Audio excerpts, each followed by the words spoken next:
주의 선하심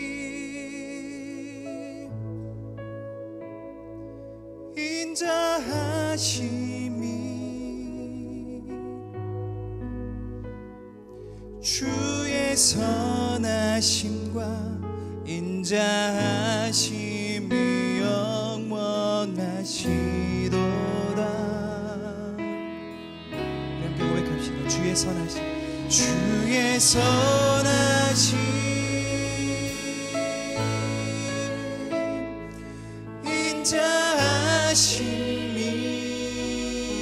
인자하심이 주의 선하심과 인자하심이 영원하시도다. 우리에게 허락된 하나님의 신실하심 찬양합니다. 주의 선하심, 주의 선하심 아멘. 인자하심이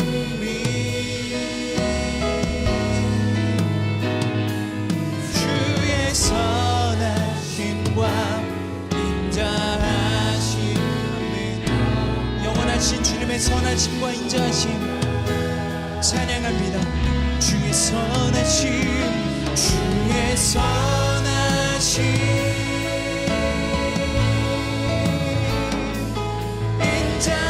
인자하심이 주의 선하심과 인자하심이 우리 마지막으로 한번 주님 앞에 고백할까요? 찬양합니다. 주님의 선하심과 인자하심을 찬양합니다. 주의 선하심, 주의 선하심 인자하심이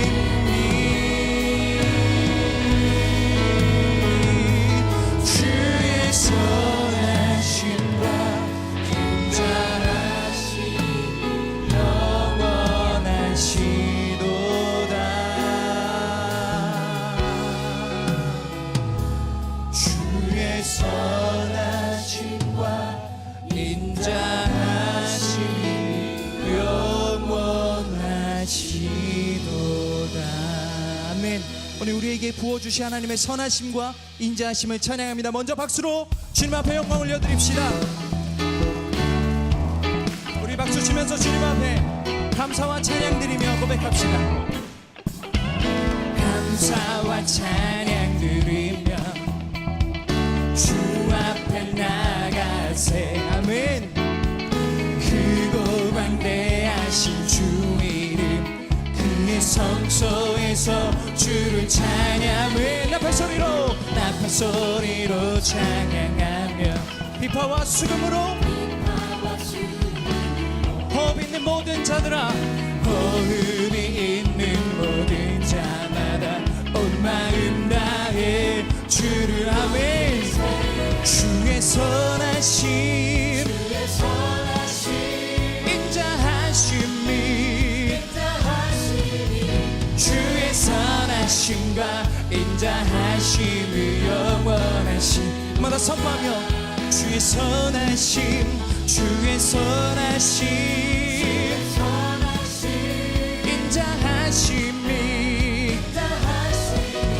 주의 선하심과 인자하심이 영원하시도다. 주의 선하심과 인자하심이 영원하시도다. 아멘. 우리 믿음을 가지고 다시 한번 주님 앞에 감사와 찬양 드리며 고백합시다. 감사와 찬양 드리며 믿음을 가지고 주님께 주 앞에 나가세 아멘. 크고 광대하신 주 이름 그의 성소에서 주를 찬양해 아멘. 나팔 소리로 찬양하며 비파와 수금으로 호흡이 있는 모든 자마다 온 마음 다해 주를 아멘. 주의 선하심 주의 선하심 인자하심이 주의 선하심과 인자하심이 영원하시도다. 아멘. 주의 선하심 또 인자하심이 주의 선하심과 인자하심이 영원하시도다. 주의 선하심과 인자하심이 영원하시도다. 아멘. 주님의 선하심과 인자하심을 찬양합니다. 다시 한번 고백합시다. 감사와 찬양 드리며 감사와 찬양 우리 믿음으로 주님 앞에 나아갑시다. 주 앞에 나아가세 하신 주 이름 그의 성소에서 주를 찬양해 나팔 소리로 찬양하며 비파와 수금으로 호흡이 있는 모든 자마다 온 마음 다해 선포하며 주의 선하심 인자하심이 주의 선하심과 인자하심이 영원하시도다. 아멘. 주의 선하심 선하심 인자하심이 주의 선하심과 인자하심이 다시 한번 고백하며 주님을 찬양할까요? 주의 선하심 주의 선하심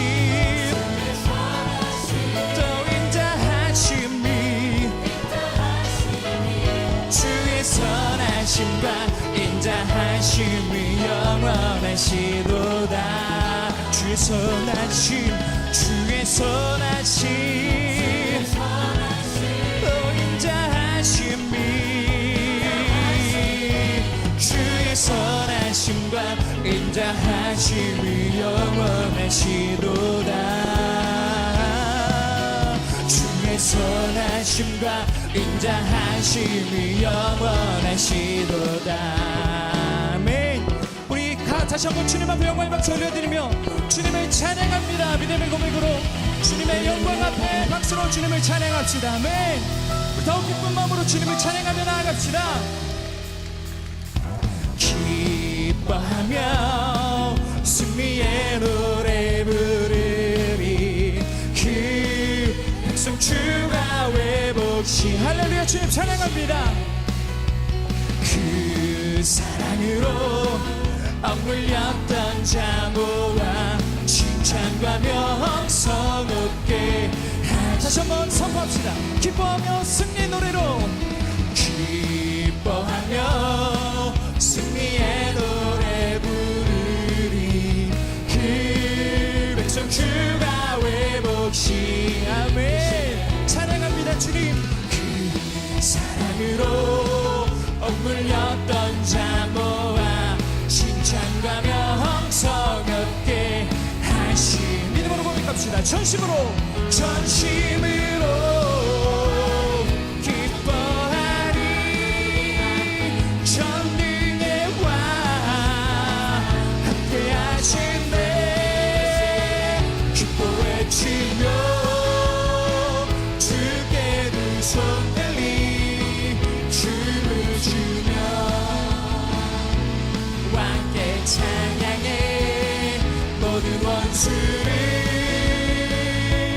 멸하신 주님 전능의 왕 함께 하신 우리 다시 한번 고백합시다. 기뻐하며 승리의 노래 기뻐하며 승리의 노래 부르리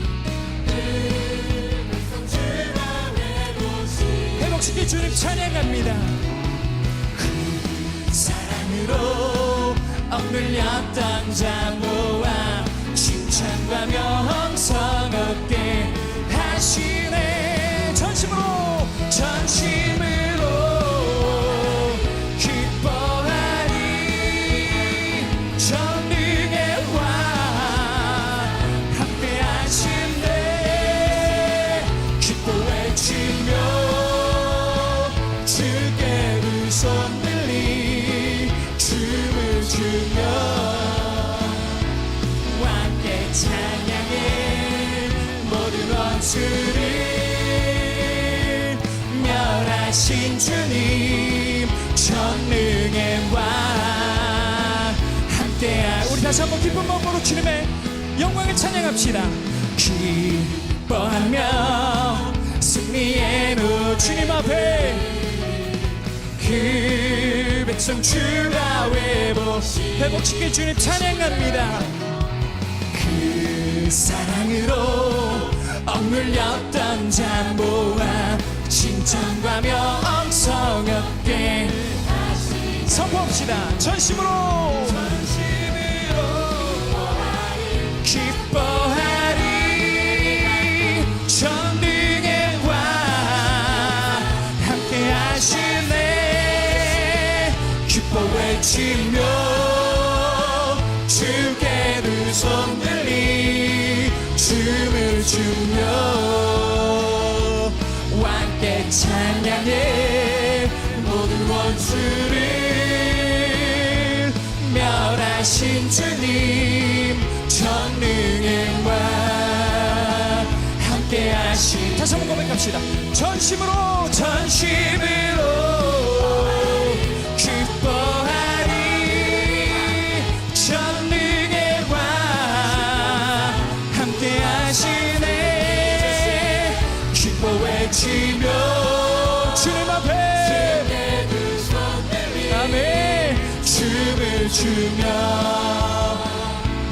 함께 찬양해. 모든 원수를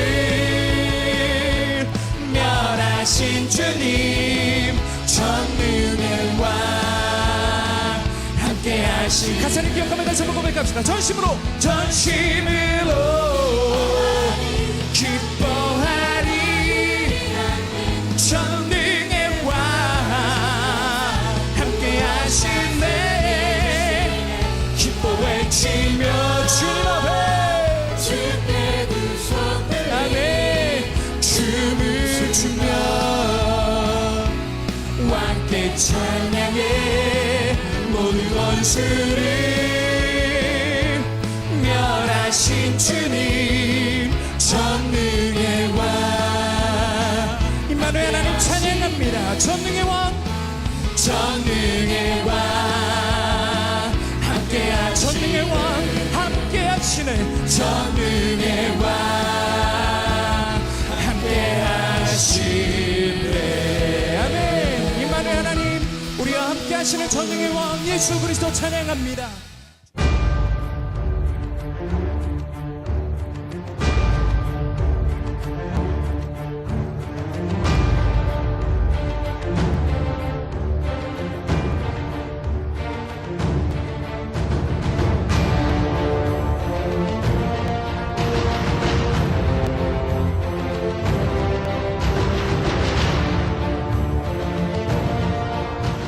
계속해서 여러분들과 함께 이 왕에 대한 이야기를 나누고 있는데 참 좋은 기회죠. 여러분들이 말씀을 이렇게 체계적으로 배울 수 있는 그런 시간이었고, 제가 여러분들이 이 말씀을 잘 이해하기 위해서 5명의 왕은 좀 기억하자 그랬어요.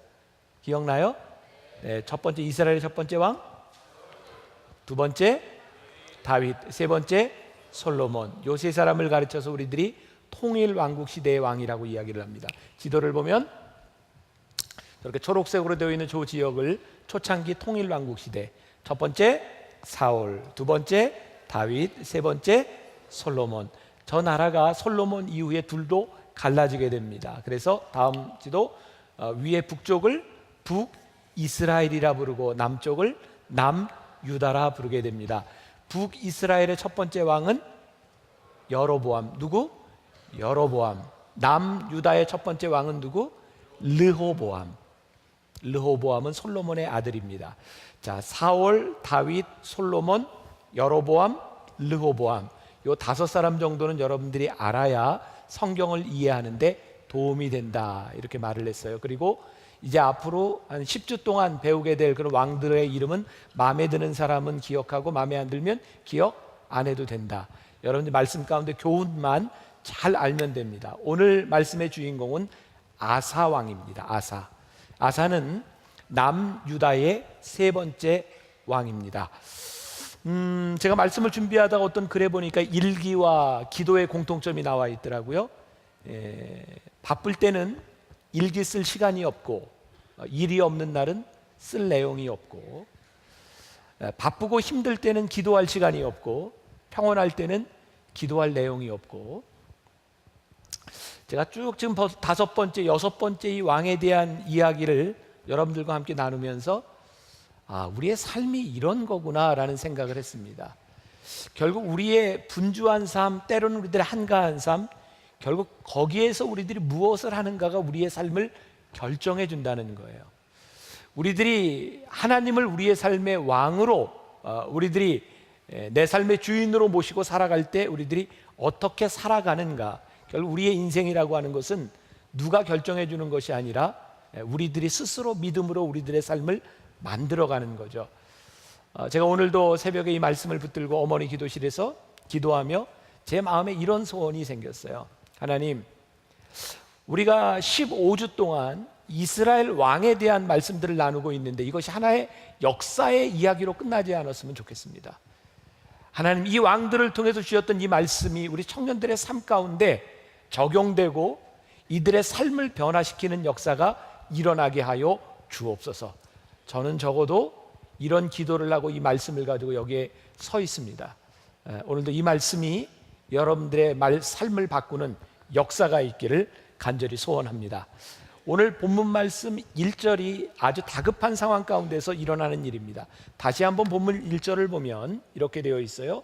아사왕 제36년에 이스라엘 왕 바하사가 유다를 치러 올라와서 라마를 건축하여 사람을 유다 왕 아사에게 왕래하지 못하게 하려 한지라. 자, 제가 지난주에 여러분들에게 이런 말씀을 드렸어요. 여러분들 중에는 신앙생활을 처음 시작하는 사람도 있고 또 성경을 잘 모르는 사람도 있기 때문에 제가 여러분들을 모른다고 생각하고 잘 설명을 해야 되겠다. 그래서 혹시 여러분들이 잘 이해가 되지 않는 부분이 있어도 괜찮다, 잠을 참고 여러분들이 말씀을 듣다 보면 이해하게 될 것이다, 이런 말씀을 드렸어요. 지난주에 여로보암에 대한 이야기를 하면서 여로보암은 어느 나라의 초대 왕이었죠? 북이스라엘. 북이스라엘의 문제는 이렇게 갈라지고 난 다음에 남유다에 예루살렘이 있었어요. 근데 왕들이 여로보암이 제일 고민했던 것은 북이스라엘 사람들이 하나님을 예배하러 예루살렘으로 올까봐. 그래서 북이스라엘의 왕이었던 바하사도 역시 그것이 염려돼서 예루살렘 북쪽 8km 지점에, 별로 멀지 않습니다. 20리밖에 되지 않는 8km 지점에 라마라고 하는 것을 침공하여 성을 세우려고 합니다. 거기만 이렇게 딱 차단하면 북쪽에 있는 이스라엘 사람들이 유다로 내려오지 못할 것이다, 그런 전략적인 생각을 가지고 전쟁을 일으키게 됩니다. 그때 아사 왕이 북이스라엘이 라마를 침공하는 것을 보고 이 위기 가운데서 일어난 일이 뭐냐면 벤 하닷이라고 하는 아람 왕에게 우리를 구해달라, 이렇게 요청을 하게 된 거죠. 자, 그래서 오늘 본문 말씀 2절에 보니까 아사가 여호와의 전 곳간과 왕궁 곳간에 은금을 내어다가 다메섹에 사는 아람 왕 벤 하닷에게 보내며 이르되, 그 다음에 일어나는 일들이 뭐냐면 아람 왕 벤 하닷은 Are you with me? 지금 따라오고 있는 거죠? 네. 아람 왕 벤 하닷이 북이스라엘과 이렇게 잘 지내고 있었는데 이렇게 내려오니까 유다 왕이 벤 하닷에게 은과 금을 가져다 주면서 회유를 한 거예요. 그러니까 외교를 벌친 거예요. 저 북이스라엘 좀 쳐달라. 그랬더니 벤 하닷이 북이스라엘을 칩니다. 그래서 북이스라엘이 다 물러가요. 승리한 겁니다. 정치적으로 외교적으로 잘 한 것 같아요. 아마 아사가 생각할 때 자기를 도와줄 나라 아람을 찾아서 도움을 요청했고 그대로 된 것 같습니다. 근데 문제는 그가 취한 방법이 여호와의 전 곳간과 왕궁의 금은을 가지고 아람 사람에게 부탁했다는 거죠. 그가 외교적으로는 승리한 것처럼 보였을지 모르지만 하나님은 이것을 잘못했다고 규정하십니다. 왜? 유다는 하나님이 세우신 나라고 어려운 때에 하나님께 도움을 요청해야 하는데 하나님께 도움을 요청하지 않고 이방 사람에게 요청합니다. 자, 제가 여러분들에게 도전하는 것입니다. 여러분들이 앞으로 인생을 살아가다 보면 여러분들에게는 어려움들이 늘 다가옵니다.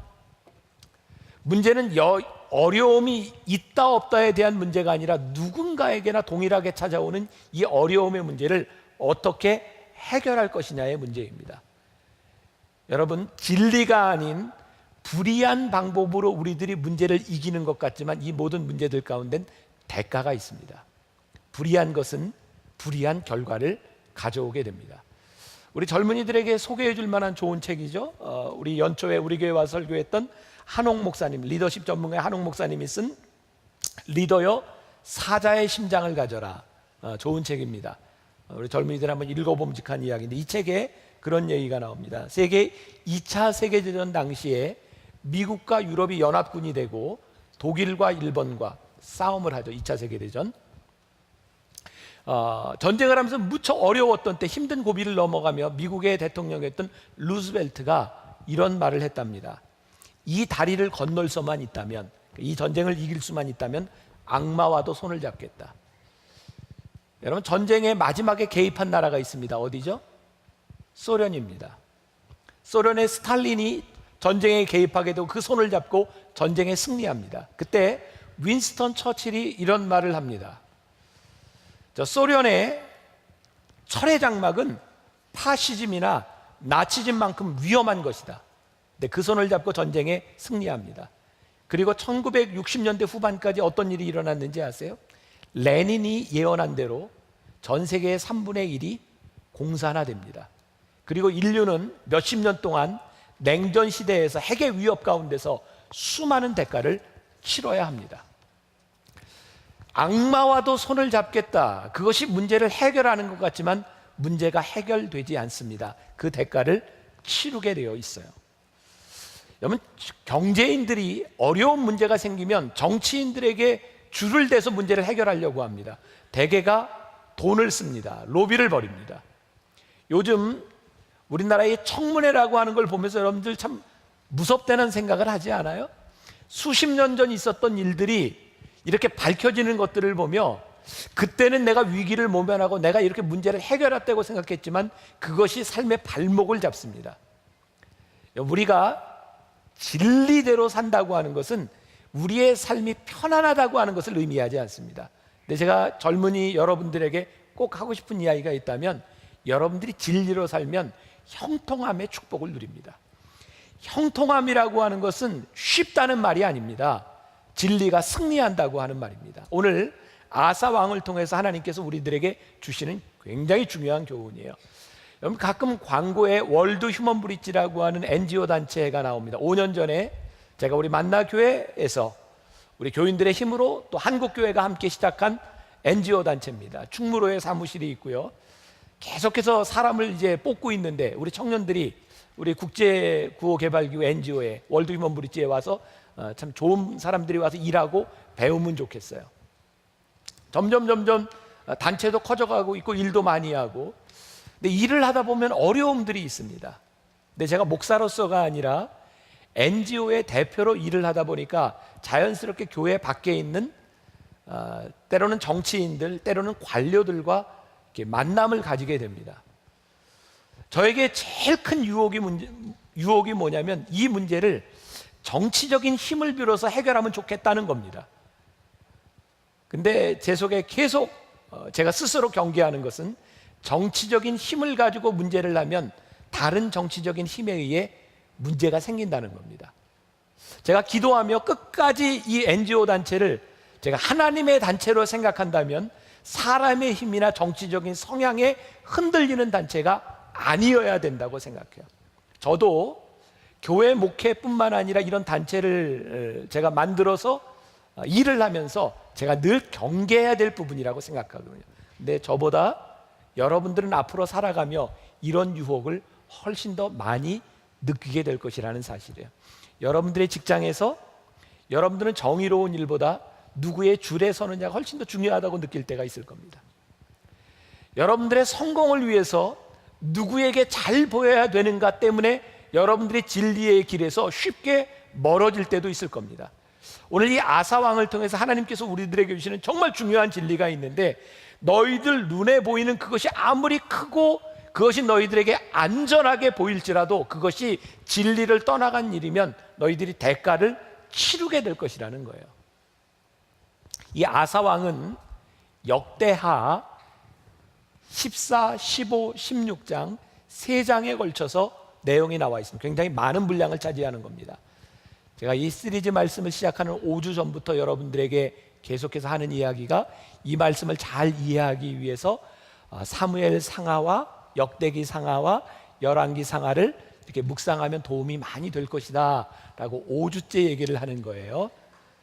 5주째 좋은 말 할 때 이제 잘해서 이제 다음 주부터는 내가 말이 거칠게 나올 수도 있어요. 5주째 얘기했어요. 말씀 잘 묵상하세요. 역대하 여러분들이 집에 가서 14장, 15장, 16장을 보면 아사왕에 대한 이야기가 나오는데 14장, 15장의 아사왕은 굉장히 믿음이 좋은 사람 아사왕으로 나옵니다. 그는요, 오늘 그 8절에 보면 이런 말씀이 있어요. 본문 8절에 구스 사람과 룹 사람의 군대가 크지 아니하며 말과 병거가 힘이 많지 아니하더이까. 그러나 왕이 여호와를 의지하였으므로 여호와께서 왕의 손에 넘기셨나이다. 이게 14장 15장에 나오는 이야기인데, 이 아사 왕이 나라를 다스리던 때 구스라고 하는 것은 지금의 에디오피아입니다. 100만 대군이 쳐들어왔는데 그때 아사 왕이 하나님께 기도합니다. 하나님 도와주세요. 이 적들과 나 사이에 하나님밖에는 나를 도와줄 사람이 없습니다. 하나님 도와주세요. 하나님이 도와주셨고 이기게 하셨습니다. 그 적들에 비하면 지금 찾아온 이스라엘이라고 하는 것은 별로 그렇게 큰 적이 아닙니다. 그런데 이 아사 왕이 변했던 거죠. 이 사람이 어떤 사람인가? 아사는 역대하 15장에 보면 모든 산당들을 다 없애버리고 그의 어머니 이름이 마아가인데, 어머니가 아세라 목상을 만들고 섬기는 것 때문에 태우의 자리에서 패합니다. 그가 얼마나 철저하게 종교 개혁을 했던 사람인가를 알게 됩니다. 성경은 아사 왕이 치리하던 35년 동안에 평안했다라고 기록합니다. 자, 중요한 이야기합니다. 아사 왕이 다스렸던 이전 35년 동안에 평안했던 이유는 그 나라에 문제가 없었기 때문이 아닙니다. 아사 왕이 하나님을 의지했을 때 하나님이 그 나라를 다스려 주셨기 때문입니다. 오늘 본문 말씀에 아사 왕 36년에 일어난 일입니다. 어쩌면 그때에 비하면 정말 하찮은 문제가 일어났는데 아사 왕이 하나님께 구하지 아니하고 성전에 있는 것과 왕의 곳간을 열어 아람 사람 왕 벤 하닷에게 요청합니다. 저는 요즘 참 마음이 아픈 일이죠. 저는 그 문창극이라고 하는 총리 지명자가 어떤 사람인지 몰랐어요. 지금도 잘 모릅니다. 근데 정말 그 사람의 발언을 통해서 이 인터넷상에서 온라인상에서 정말 공격하는 사람들을 보면 저는 그 사람의 발언의 진위나 이런 건 제가 이제 봐야 됩니다. 다음에 보고 나서 여러분들에게 이야기할 수 있을 거예요. 그런데 중요한 건 기다렸다는 듯이 수많은 공격을 받는다는 거예요. 제가 요즘 느끼는 건 한국 교회가 정말 많은 공격을 받는다는 겁니다. 왜 이럴까? 교회가, 한국 교회가 정말 힘들었던 때, 지금보다 훨씬 더 힘들었던 때 한국 교회는 이렇게 공격받지 않았습니다. 제가 깨닫는 거예요. 말씀을 묵상하며 우리가 하나님 앞에 고난 가운데서도 믿음의 순수성을 가지고 있었을 때 하나님은 교회를 지켜주셨는데, 교회가 권력지향적이 되고 정치적이 되고 교회가 물질에 찌들기 시작하며 하나님께서 이 교회로 하여금 공격받게 하시는구나 라는 생각이 드는 거예요. 어쩌면 지금 한국 교회는 앞으로 더 많은 공격을 받아야 될지 모른다는 생각이 듭니다. 왜일까요? 이전보다 더 나쁜 사람들 때문이 아니라 하나님을 온전히 믿고 따라야 될 교회의 순수성이, 우리의 믿음이 사라졌기 때문에 우리가 공격받는 것은 아닌가라는 생각이 제 마음에 많이 듭니다. 여러분, 앞으로 살아가는 동안에도, 이전에도 지금도 우리들에게는 동일한 문제들이 많이 있습니다. 문제는 우리들이 이 문제를 어떻게 해결해 나가느냐의 방법에 대한 거죠. 이스라엘의 왕 5명, 6명째를 쭉 보면서 우리들이 또 깨닫는 것이 있습니다. 결국 승리하는 사람이라고 하는 것은 일관성에 대한 문제구나. 영어로는 인테그리티에 대한 문제죠. 어쩌면 왕이 됐던 모든 사람들은 왕이 될 만한 자질을 가지고 있습니다. 많은 사람들이 칭찬을 받습니다. 문제는 끝까지 하나님 앞에 칭찬을 받지 못한다는 거예요. 올 1년 우리들의 주제가 레디컬입니다. 레디컬은 과격하다라고 하는 의미도 있지만 기본으로 돌아가자라는 의미입니다. 저는 오늘 여러분들이 이 아사왕을 통해서 믿음의 기본에서 우리들의 모습을 봤으면 좋겠다. 제가 어른들에게는 이런 얘기를 참 쉽게 했는데, 여러분들도 좀 곤고한 일이 있어요? 청년들도 곤고한가? 여러분들도 고민 많이 있어요? 난 여러분들 시대에 별로 고민을 안 했던 것 같은데, 다 고민이 있죠. 곤고함이 있어요. 고통이 있어요. 한번 여러분들의 곤고함을 가만히 생각해 보라. 과연 이 곤고함의 이유가 무엇이었을까? 아사왕을 바라보며 그가 35년을 치리하며 그에게 동일한 문제가 있었으나 하나님께서 치리해 주셨던 나라와 그것보다 훨씬 더 작은 문제 가운데서 곤고함을 당하고 있는 그 이유가 무엇일까? 여러분, 믿음의 가정이 어떤 가정이 믿음의 가정인가요? 우리의 가정이 믿음 가운데 하나님이 다스리실 때입니다. 우리가 믿음의 기업을 이룬다. 우리 청년들 가운데 믿음의 기업을 꿈꾸고 있는 사람이 참 많이 있을 것 같습니다. 믿음의 기업이 뭔가요? 내가 기업을 하는데 하나님의 다스리심에 내 기업을 맡기는 겁니다. 우리가 하나님의 다스리심에 맡기면 하나님이 그것을 다스려 주십니다. 제가 만나교회 목회를 하면서 우리 교회도 정말 많은 일들, 많은 문제, 모든 교회가 동일하게 안고 있는 똑같은 인간관계의 메커니즘을 가지고 있을 겁니다. 제가 만나교회에서 늘 기도하며 온전하지 못하지만 늘 노력하려고 하는 것이 뭐냐면, 하나님, 제 마음대로, 리더의 마음대로 교회가 다스려지는 것이 아니라 리더가 이 강단에서 하나님의 말씀을 말할 수 있도록 저를 지켜주세요.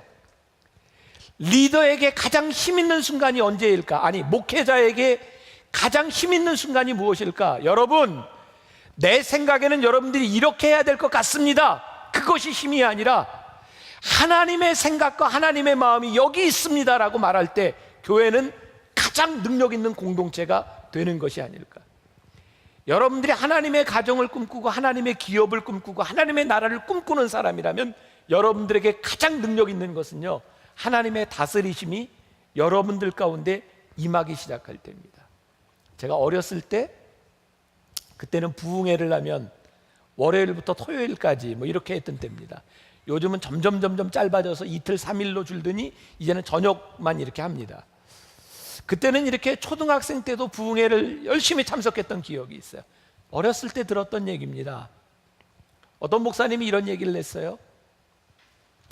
캐나다 중부와 이 미국 이 중부 사이에 이 보더라인에 나야가라 폭포가 있습니다.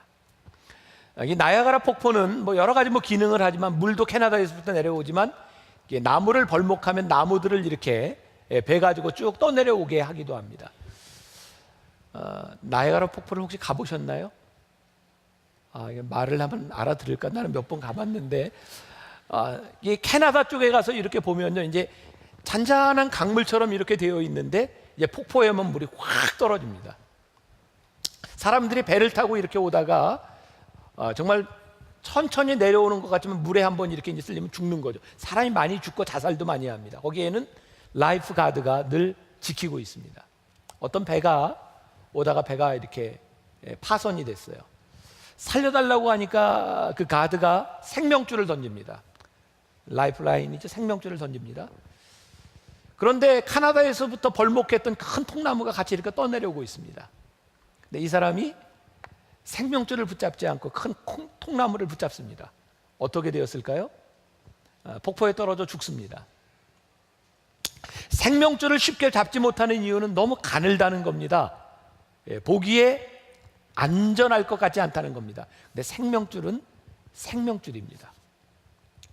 여러분들이 하나님을 믿으면서 어려움과 여러분들의 삶의 고난 가운데 하나님을 의지하지 못하는 이유가 무엇일까요? 하나님이 눈에 보이지 않는 겁니다. 그래서 우리들의 눈으로 보면, 인간의 관점으로 보면 하나님의 생명줄이 보이는 것이 아니라 우리들의 눈에 믿음직한 것이 들어옵니다. 그것을 붙잡습니다. 생명이 없는 것은 떠내려가는 것입니다. 김범곤 목사님이 쓴 생명의 떡 오직 예수, 거기에 좋은 구절이 있어서 여러분들에게 읽어드립니다. 잘 들어보세요. 흔히 기도할 때 주여라고 해놓고는 도와주소서라고 하는데, 그렇게 기도하는데 이것이 과연 맞는 말일까요? 하나님은 헬퍼가 아닙니다. 우리도 모르는 사이 자기가 뭔가 해보려다가 잘 안 되면 사후 약방문식으로 뒤치다거리라는 하나님으로 만들고 있지는 않습니까? 내가 애쓰고 있는 이 일을 하나님께 도와달라고 하면 하나님이 도우시는 수준에 그칠 것입니다. 그러나 하나님이 내 안에 오셔서 사시고 그 하나님이 직접 일하신다면 하나님의 놀라운 기적을 체험하게 될 것입니다. 내가 일하면 내 수준에 그치지만 하나님이 일하시면 하나님의 수준으로 완성되는 것입니다. 오해하지 말고 잘 들어야 합니다. 여기서 하나님은 헬퍼가 아닙니다 라고 하는 말은 또 다른 차원을 이야기합니다. 하나님은 여러분들을 도와주세요. 여러분들이 기도하는 것을 들어주십니다. 근데 우리들이 기도할 때 보면 우리들이 어떤 기도를 많이 하냐면 주여 도와주세요, 하나님 도와주세요, 그런 기도를 참 많이 합니다.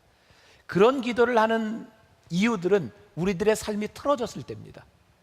그래서 하나님은 늘 우리들의 헬퍼가 되세요. 우리들의 문제를 늘 뒤치다거리 해주세요.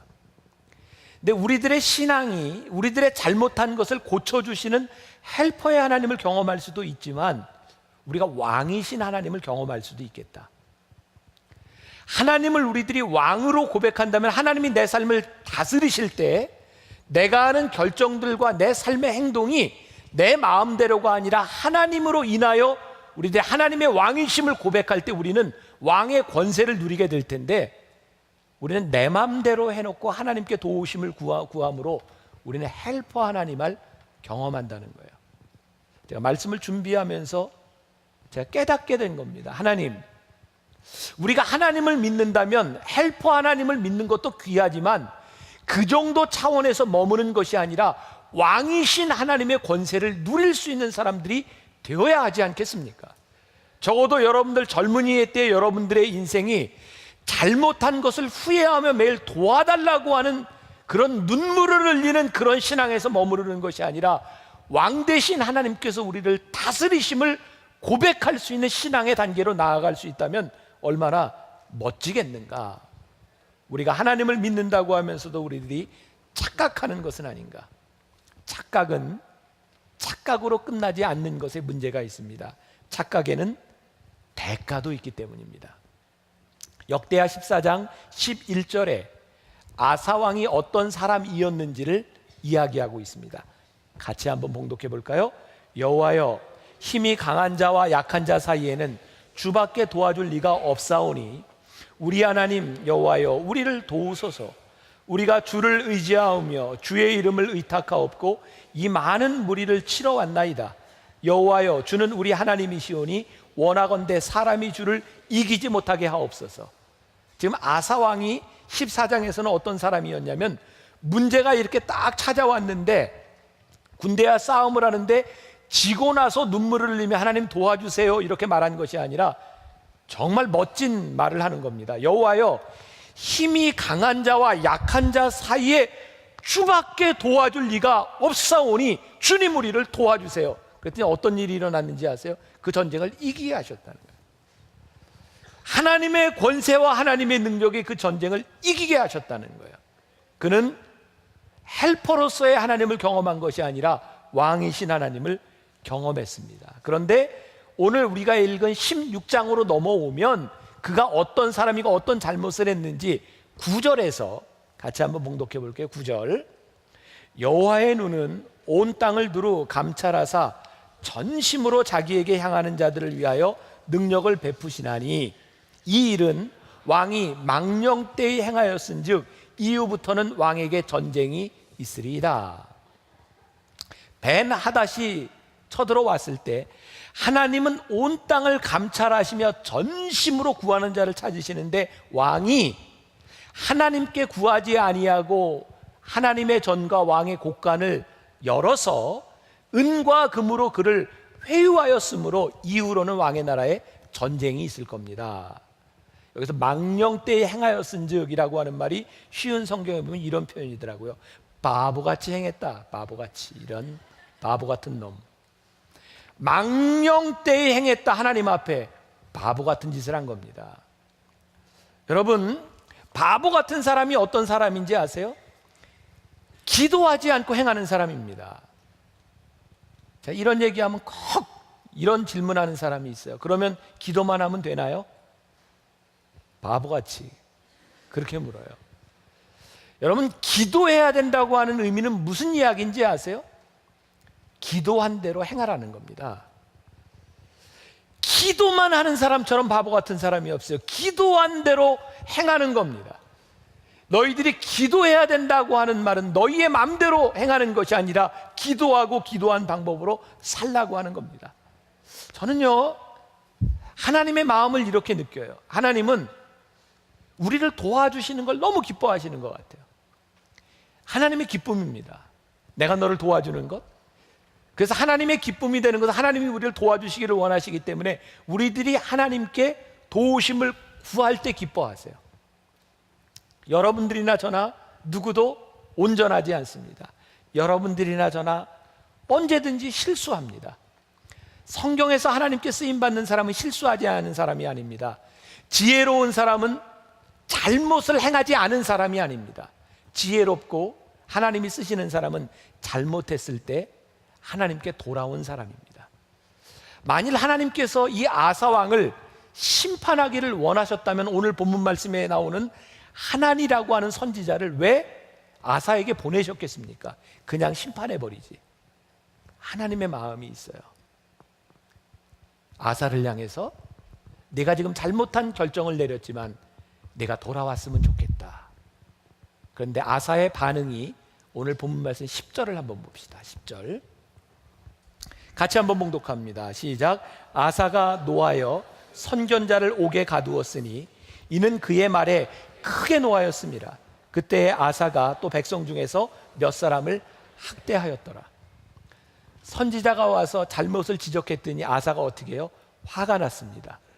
화가 났는데 크게 화가 나서 그 선지자를 옥에 가두었을 뿐만 아니라 백성들도 학대합니다. 인간이 죄를 지으면 나타나는 현상입니다. 화를 잘 냅니다.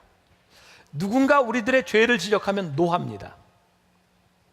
오늘 저도 이 말씀 가지고 또 어머니 기도실에서 기도하고 준비하는 중에 하나님께서 저에게 주셨던 그런 말씀입니다. 하나님, 그러면 이 분노라고 하는 것, 화를 낸다고 하는 것, 우리들이 화내지 않고 살 수 있습니까? 성경에도 예수님은 분노하셨던 적이 있는데 그러면 그 분노를 어떻게 구분할 수 있는 겁니까? 제가 생각해도 참 어떻게 이런 생각을 또 하게 되었는지, 하나님이 지혜를 주셨기 때문에 가능하다는 생각이 드는데 분노가 두 가지로 구별되겠다는 생각이 들었어요. 하나는 수치스러운 분노가 있고 또 하나는 거룩한 분노가 있다. 차이는 무엇일까? 여러분들이 분노하고 난 후에 부끄러우면 그건 수치스러운 분노입니다. 여러분들이 분노하고 난 후에 여러분들이 부끄럽지 않으면 그건 거룩한 분노입니다. 여러분들이 죄를 짓고 누군가 여러분들의 죄를 지적했을 때에 여러분들이 분노하고 화가 난다고 하는 이야기는 수치스러운 일입니다. 그래서 우리들이 하나님의 사람으로 살아가는 이 분노를 잘 구별해야 되겠다. 여러분들이 진리 앞에서, 이 세상의 불의함 앞에서 여러분들이 분노했을 때, 그것이 부끄럽지 않을 때 그 분노는 거룩합니다. 그러나 여러분들의 화로 인해서 여러분들의 수치스러움을 느끼고 있다, 그것은 또 다른 분노를 만들어낼 뿐입니다. 역대하 16장 11절부터 13절까지의 유진 피터슨의 메시지 성경에 보면 이 아사왕의 말로를 이렇게 기록하고 있습니다. 제가 좀 읽어드릴게요. 아사에 대한 기록은 유대왕 연대기에 남아있다. 아사는 왕이 된 지 39년이 되던 해에 발에 균이 감염되어 중병에 들었다. 그러다 왕이 된 지 41년이 되던 해에 죽었다. 사람들은 그를 그 자신을 위해 다윗성에 마련해둔 웅장한 무덤에 묻었다. 병들어 죽습니다. 역대하 16장 12절을 우리말 성경에서 이렇게 표현합니다. 중요한데요. 아사가 왕이 된 지 39년에 그의 발이 병들어 매우 위독했으나 병이 있을 때에, 그 다음에 줄을 한번 쳐보니 성경에 있는 사람은 그가 여호와께 구하지 아니하고 의원들에게 구하였더라. 발에 병이 들었는데 여호와께 구하지 않고 의원들에게 구하였더라. 그리고 그는 죽습니다. 이 말씀도 혹시 여러분들이 오해하지 않기를 원합니다. 그러면 우리들이 병들었을 때 병원을 찾아가고 의사에게 구하는 것이 잘못된 것이냐? 그런 차원의 문제가 아닙니다. 아사가 이 전쟁의 위협 가운데서 아람에게 도움을 청한 것, 그럼 우리들이 살아가면서 사람들에게 도움을 구하는 것이 잘못된 것이냐? 그런 차원의 문제가 아닙니다. 그가 의사를 찾아갔는데 잘못됐던 이유는 뭐냐면 그의 병의 근원이 단순히 신체적인 문제가 아니었다는 말입니다. 그가 아람에게 도움을 요청했던 것, 그 도움을 요청한 것에 대한 문제가 아니라 그것이 하나님의 방법이 아니었다는 겁니다. 사랑하는 여러분, 중요한 교훈이 있어요. 우리는 살아가면서 늘 끊임없는 우리들의 문제들을 경험합니다. 여러분들 앞으로 살아가며 육체의 질병도 경험하게 될 것이고, 가정의 아픔도 경험하게 될 것이고, 때로는 사업의 어려움도 경험하게 될 것입니다. 그때 우리들이 보아야 하는 것이 있습니다. 이 문제의 근원이 무엇인가? 만일 우리들이 신체적인 문제에 기인하는 것이라면 의사를 찾아가면 됩니다. 병원에서 낫게 될 것입니다. 여러분들이 열심히 하지 않아서 일어나는 문제라면 열심히 하면 될 것입니다. 여러분들이 만약 아내와 남편에게 잘못한 것으로 문제가 있다면 그냥 잘못을 구하면 해결될 수 있는 문제입니다. 그런데 이 문제가 하나님과의 관계에서 틀어진 것이고 여러분들이 불의한 일을 행하여 일어난 일이라면 이것은 여러분들이 하나님께 구하여야 될 문제라는 겁니다. 아사가 발에 병이 들었던 것은 단순히 육체적인 문제가 아니라 그의 영적인 상태에서 그의 죄로 인하여 하나님께서 그에게 징계하셨는데 그는 끝까지 하나님을 바라지 아니하고 의원을 찾다가 죽었다, 이 말입니다. 오늘 말씀의 제목이 잡을 것을 잡아야. 여러분들의 삶에서 무엇을 해야 할지에 분별이 있어야 합니다. 영적인 문제를 육체적인 문제로 풀려고 해도 풀리지 않습니다. 오늘 말씀의 결론을 이렇게 내리고 싶어요. 여러분들의 신앙의 문제라면 하나님께 손을 내미십시오. 하나님은 기꺼이 우리의 손을 붙잡아 주실 것이기 때문입니다. 제가 얼마 전에 읽었던 책이 있는 중국 지하교회 가정교회 이야기입니다. 하늘에 속한 사람이라고 하는 윈 형제의 이야기인데, 거기 윈 형제가 이런 말을 합니다. 참 멋있더라고요. 잘 들어보세요.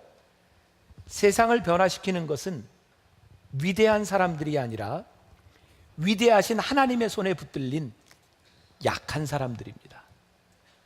하나님은 위대한 사람을 쓰시지 않습니다. 하나님께 붙들린 자를 쓰십니다. 여러분들에게 몇 번 이야기했죠. 요즘 내가 다른 스포츠에 푹 빠져 있습니다. 요즘 스피드 스케이팅을 하는데 너무 재밌어요. 제가 1년에 하루에 한 번씩은 꼭 타려고 노력을 하는데 일주일에 한두 번 늘 빙상장에 갑니다. 1시간 반 정도 제가 스케이트를 타요. 저에게 하는 이야기가 옛날에 타던 폼을 일단 다 버리고 새롭게 배워야 된다고 이야기를. 제가 깨닫게 된 게 앞으로 TV에서 올림픽 경기나 빙상 경기가 열릴 때 절대로 선수들을 욕하면 안 되겠다. 나는 왜 선수들이 몇 바퀴 돌고 이게 속도가 점점 줄잖아요. 아니 운동만 하는 사람들이 저걸 못하나 그랬는데 해보니까 정말 힘들어요. 제가 배우는데요. 요즘 이제 코너를 이렇게 돌아갑니다. 여러분들이 쇼트트랙 보면 이제 거의 반 접은 상태에서 돌아가잖아요. 제일 중요한 게 이 오른쪽 다리가 싹 스치듯이 이렇게 쫙 오면서 이렇게 11자로 이렇게 하면서 몸은 이렇게 정면을 향하고 또 오면서 밀면서 또 이렇게 싹 스치면서 이제 얼마 후에 여러분들이 영상으로 보게 될 거예요. 이제 보게 될 텐데 이렇게 하다가 이게 잘 이렇게 넘어져서 이 발로 지탱하면서 가야 되는 이게 잘 안 됩니다. 이게 흐트러져요. 그러면 저는 이게 굉장히 성격이 저는 지금 집요하게 뭘 하는 성격이에요. 뭘 시작하면 잘 될 때까지 합니다. 정말 애써가지고 잘 될 때까지 하는데 그때 코치가 저에게 늘 얘기합니다. 목사님 그만하세요. 그만하세요. 그리고 오세요. 그리고 저 끝으로 데려고 나서 여기 붙잡으세요. 그리고 자 오른발 밀면서 왼발 무릎 들어가면서 11자 또 밀면서 11자 20번 하세요. 그거 하고 나면 또 뭐가 있냐면 다시 붙잡고 처음에 배웠던 앞으로 나갈 때 오른발 밀면서 1자 왼발 밀면서 1자 이게 다시 20번. 그 저에게 이런 얘기합니다. 목사님 힘들 때 하면요 폼이 흐트러지는데 흐트러진 폼으로 열심히 하면 그 폼으로 굳습니다. 그래서 힘들 때는 그만해야 합니다. 다시 기본으로 돌아가서 처음 폼을 연습하고 힘을 축적하고 다시 밀면서 이렇게 가는 거예요. 나는 운동을 해도 설교를 해요. 깨닫게 된 게 있어요. 우리들의 삶에 잘못되었을 때, 우리들의 삶이 지칠 때는 내가 열심을 내야 될 때가 아니라 다시 기본으로 돌아가는 겁니다. 여러분들의 삶에 문제가 생기고 여러분들의 삶이 곤고해질 때 여러분들이 해야 하는 것은 여러분들의 열심이 아닙니다. 하나님 앞에 여러분들의 믿음을 점검하는 거예요. 그리고 하나님의 도우심을 구하는 겁니다. 하나님은 우리들이 하나님 앞에 도움을 요청하기를 원하세요. 왜? 하나님은 우리를 도우시는 걸 기뻐하시는 분이기 때문입니다. 혹시 여러분들의 삶의 곤고한, 여러분들의 고난, 여러분들 속으로 일어나고 있는 이 스트러글들, 영적인 이 갈등에 대한 문제들 가운데서 여러분들이 해결하려고 열심히 하는 것보다 모든 것을 멈추고 하나님 앞에 서는 것이 훨씬 더 중요합니다. 그리고 점검하세요. 우리들의 삶에는, 우리의 신앙에는 이런 점검의 시간들이 필요합니다. 때로는 좀 늦게 가는 것 같지만 염려하지 마세요. 잘 우리들의 몸에 익으면 제 길을 가게 되어 있습니다. 진리는 빠른 길이 아니라 옳은 길이기 때문입니다. 이 아사왕이 여러분들에게 좋은 교훈이 되었으면 좋겠어요. 잡을 것을 잡고 볼 것을 보고 가야 될 길을 가는 여러분들이 되시기를 주님의 이름으로 간절히 축원합니다.